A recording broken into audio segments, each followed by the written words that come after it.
Brasília, 15 de maio de 2024, estou aqui na CCJ, na plenária, esperando a Carol Detoni, presidente da plenária. Estamos esperando para ir lá para a audiência pública que vai ser ali ao lado. Caivano com ela. Deixa eu filmar para vocês.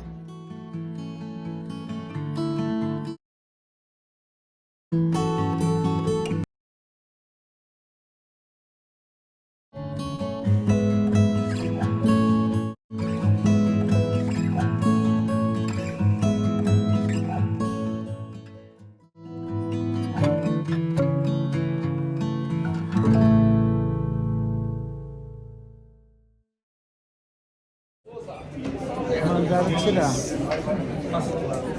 mas eu fotografei e filmei antes. Era uma placa pedindo que seus deputados anistia para 8 de janeiro. A mesa já está montada agora para a audiência pública de hoje.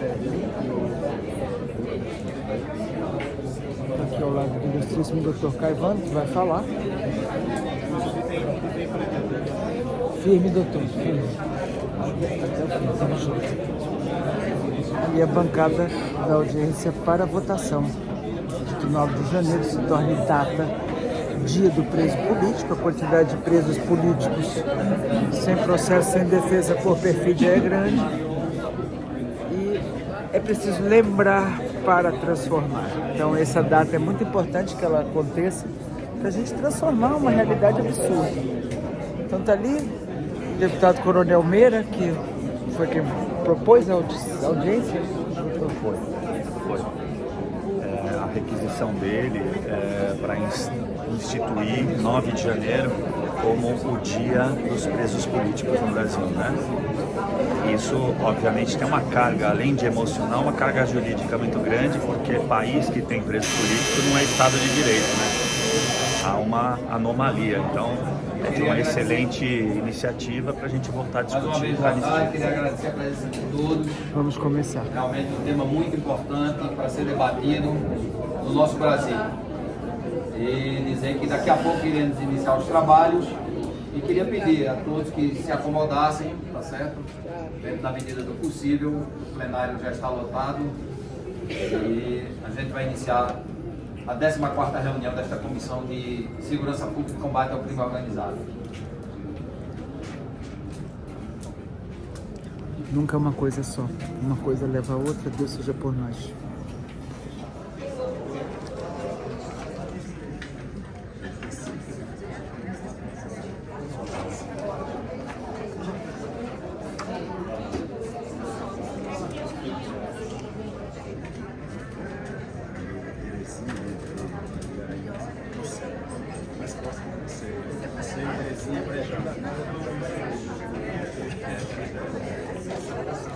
Moisés dos Anjos, presente também. Sebastião Coelho, já falamos. Pronto, vamos iniciar então os trabalhos, anunciando a primeira fala, com tempo de 10 minutos, Dr. Cláudio Luiz Caivano, advogado.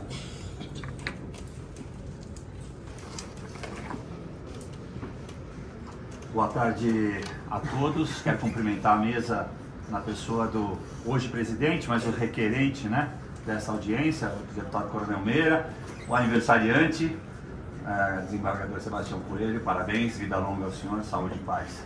Meu querido amigo deputado Rodrigo Valadares e todos os demais, cumprimentar meus colegas advogados, os deputados aqui presentes. Vou tentar ser sucinto, porque eu não sei se cabe nos 10 minutos, mas vamos lá, vou tentar. A vida só tem sentido na busca pela verdade. Essa frase é de Sócrates. E como ele não deixou nada registrado, quem registrou foi o seu discípulo, Platão.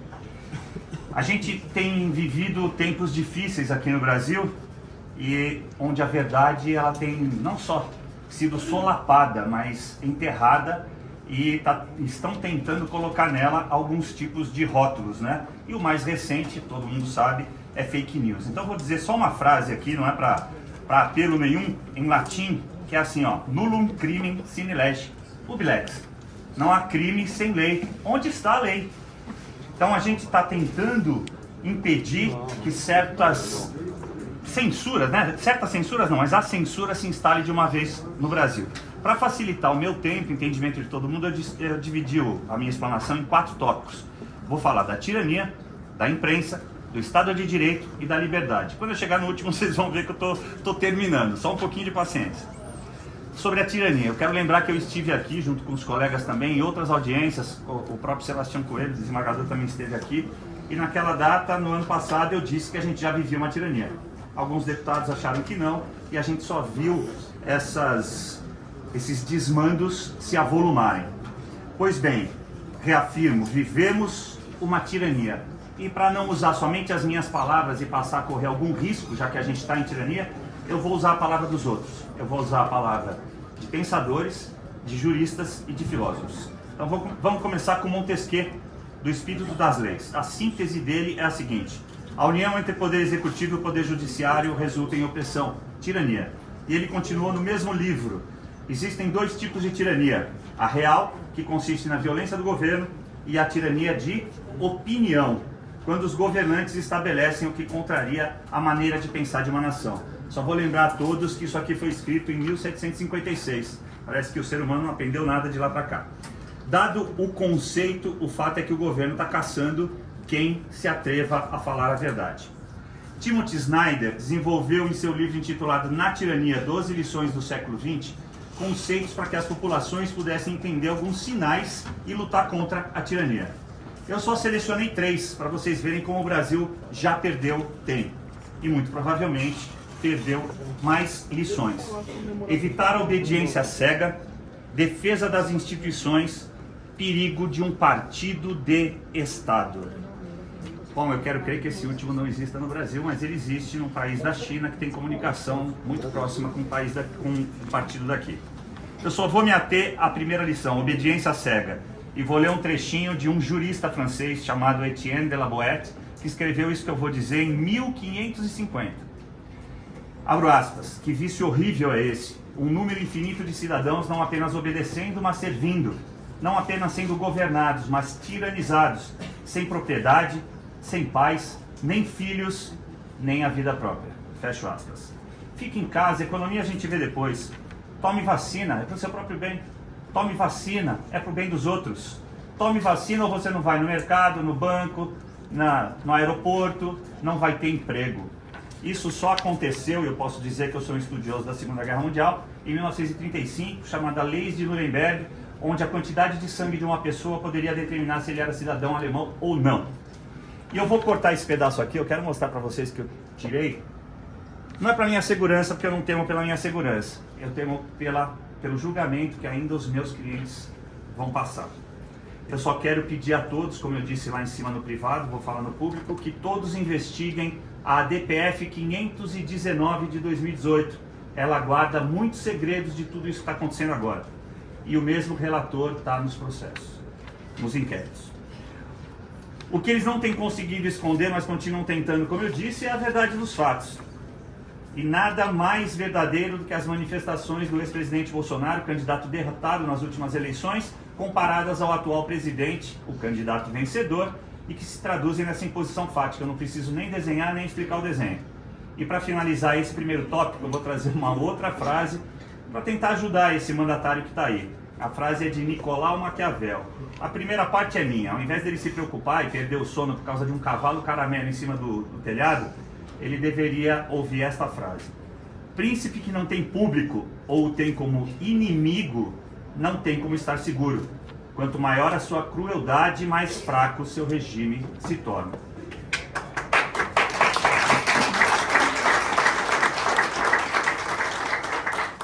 Contra facta não argumenta assunto, né? Ou seja, contra fatos não há argumentos. Acho que vocês entenderam o que eu quis dizer. Segundo tópico, sobre a imprensa. Nenhum governo tirânico se sustenta se não tiver a imprensa ao seu lado. Então, para não dizer as minhas palavras, eu vou recorrer à do maior jurisconsulto brasileiro que já viveu, Rui Barbosa. Abro aspas. Um país de imprensa degenerada é, portanto, um país cego, um país de ideias falsas e sentimentos pervertidos, um país que, explorado na sua consciência, não poderá lutar com os vícios que lhe exploram as instituições. Não há, para qualquer sociedade, maior desgraça que uma imprensa deteriorada, servilizada ou mercantilizada. Parece que ele está sentado nessa cadeira vazia falando para nós agora, né? Está acontecendo isso agora e tem mais de 100 anos essa escrita dele. E isso no momento em que a ministra Carmen Lúcia acabou de declarar que a imprensa é parça, ou seja, é parceira deles. Terceiro tópico, sobre Estado de Direito. Eu dei uma entrevista ontem, contava para as pessoas, e alguns jornalistas tiraram sarro, né, foram pejorativos em relação à minha fala, porque eu teria dito e disse que o Estado não é um prédio. Quando eu disse que invadir um prédio, até depredar o próprio prédio, não é ataque ao Estado de Direito. Pois bem, então eu vou começar, não ia começar assim, vou começar dessa forma. O Estado, entidade incorpórea de poder soberano que governa o povo. Portanto, as 4 condições de um Estado são poder, povo, território, governo e a 5ª, sob a égide das leis. Vamos ver, talvez o Brasil tenha mudado e eu não esteja sabendo. Abro aspas de novo para um outro pensador para não usar minhas palavras. O Estado é um regime jurídico formal privilegiando a ideia de proteção à igualdade de todos perante a lei, que é exatamente o oposto de tirania. Quem disse isso foi Friedrich von Hayek. E aí retorna Rui Barbosa. Estado não pode ser onipotente, pois seria a negação da liberdade individual. Mas nas ideologias de hoje, que empesteiam e desonram a nossa inteligência, a inteligência humana, a religião do poder o eleva ainda mais. Alcançam o arbítrio sem fronteiras, o estado alfa e ômega, existente por si e para si, superior a todas as regras morais. Para o jurisconsulto, talvez o maior jurisconsulto italiano, Carnelucci, a justiça é meio para se atingir o direito. Eu tenho dito que nós não temos Estado de Direito no Brasil. E uma das maiores provas que eu posso apresentar para os senhores, e que muito pouca gente dá valor, fala sobre isso, é que o artigo 133 da Constituição Federal afirma que o advogado é imprescindível para a justiça. Entretanto, no dia 8 de janeiro e no dia 9 de janeiro, 11 advogados foram presos. Fomos incapazes, então, de chegar à justiça. Quando o Estado é tudo, o indivíduo é nada. Posso dizer que o Estado de Direito só existe se há liberdade. Se não há liberdade, não há Estado de Direito. Mas é melhor dizer nas palavras de Rui Barbosa. Com certeza ele era muito mais inteligente do que eu teria capacidade de ser. Liberdade e segurança jurídica são termos equivalentes e substituíveis um pelo outro. Um Estado que não se fie neste conceito não é Estado de Direito, é um Estado de opressão. Logo, em um Estado que não há justiça, que não respeita a lei, não pode ser um Estado de Direito. O Brasil hoje é esse país, senhoras e senhores. Nós temos presos políticos. Onde não há justiça, como eu disse, não há Estado de Direito. E vamos ao último tópico, liberdade. Se um homem nasceu livre, deve governar-se. Se ele tem tiranos, deve destroná-los. Assim pensou Voltaire. Eu queria imaginar o Voltaire pegando uma cápsula do tempo e estando em 9 de janeiro do Brasil. Eu podia começar e terminar esse tópico com essa frase que eu cunhei já há algum tempo, quando tudo isso começou. Liberdade é a vida pela qual deveríamos ter lutado, mas desistimos. Então escolhemos não viver. Entretanto, por acreditar em Deus, no meu país, na família e na liberdade, eu vou dizer que liberdade é a vida pela qual estamos aprendendo a lutar. Acredito no direito e na Constituição, porque ela existe para proteger o indivíduo do poder do Estado. Direito de manifestação e livre expressão de pensamento são garantias constitucionais do Brasil. Entretanto, manifestantes do 8 de janeiro foram presos ilegalmente, muitos já condenados, são, portanto, presos políticos, condenados exemplarmente por um tribunal sem competência, que alega uma conexão inexistente nos autos e no ordenamento jurídico que impede acesso a direitos e garantias fundamentais. Presos políticos tornozelados esperam há quase 1 ano e meio a retirada do aparelho, enquanto assistem, mais perplexos que eu, um bicheiro condenado a ter seu aparelho retirado por ordem de um ministro do mesmo STF que os julga irregularmente. Enquanto traficantes se apresentam a cada mês, 2 meses, às vezes a cada 6 meses no fórum, eles têm que se apresentar toda segunda-feira, ameaçados de voltar à prisão em caso de atrasos para voltar para casa. Como eu disse, todas as semanas eu respondo a pedido de informações dos meus clientes porque que atrasaram 11 minutos, 19 minutos, 29 minutos, 34 minutos e meio. Quando presos políticos foram da esquerda durante o regime militar, tiveram anistia ampla, geral e restrita. A Lei 6683 de 79. Muito por motivo da morte de Vladimir Herzog. Referente a 8 de janeiro, faleceram Clériston Pereira, Éder Parecido, Giovanni Carlos, Antônio Marques e, mais recentemente, Kleber Freitas, que foi encontrado morto em casa por provável suicídio que a polícia investiga. Tivéssemos contagem pública de votos garantindo o respeito ao princípio constitucional da publicidade, princípio regulador da administração pública, o ato jurídico do escrutínio de votos teria sido ato jurídico perfeito. Não teríamos o 8 de janeiro, porque a irresignação do povo se deu pela contagem secreta de votos. Não podemos continuar a luta deixando patriotas pelo caminho. Não podemos viver sabendo que há presos políticos no Brasil. Temos pela frente a reconstrução do Brasil, senhores, e ela já começou. A demonstração de solidariedade do Brasil diante da tragédia do Rio Grande do Sul se revela uma grande oportunidade de pôr fim à servidão. O povo brasileiro e sua demonstração de solidariedade é oportunidade única, assim como a Operação Dínamo, ocorrida entre maio e junho de 1940, diante da incapacidade do Estado.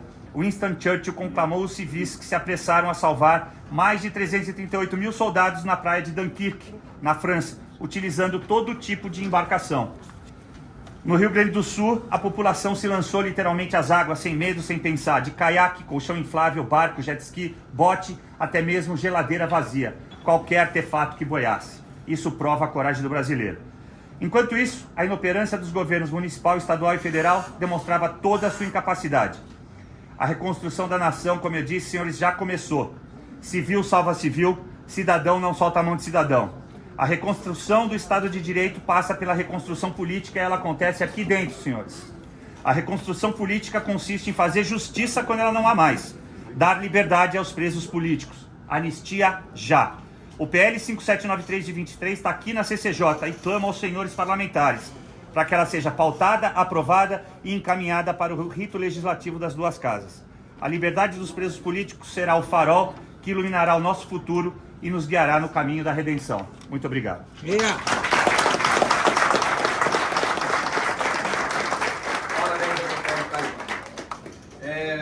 Prosseguindo, vamos ouvir Gabriela Fernandes Ritter, que está nos Estados Unidos, inclusive está no hospital agora com a sua filha e vai participar agora nesse momento. Com a palavra, ela já está...